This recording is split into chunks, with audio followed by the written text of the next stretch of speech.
दोन-चार दिवसापासून शिवसैनिक उद्धव बाळासाहेब ठाकरे यांच्यावरती आपल्याच पक्षातल्या गद्दारांनी काही आरोप केले होते. काय सांगा?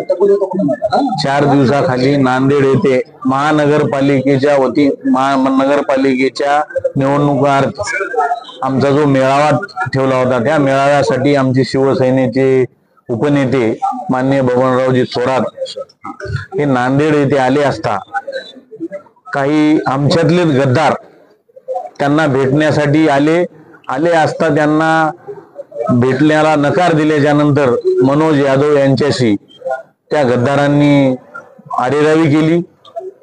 आरेरावी करून त्यांना बाहेर काढल्याच्या नंतर बाहेर येऊन मीडिया समोर खोटी बातमी देऊन की आम्ही संपर्क प्रमुखाशी झटापटी केली, हुज्जत घातली, अशा बातम्या जे त्यांनी आज प्रसारित केल्या होत्या. त्यामुळे आज आम्ही तिन्ही जिल्हा प्रमुख भुजंग पाटील, ज्योतिबादादा खराटे आणि माझ्या वतीने आज आम्ही सर्व पत्रकारांना बोलावून जी परिस्थिती आहे ते आज सांगितलेली आहे.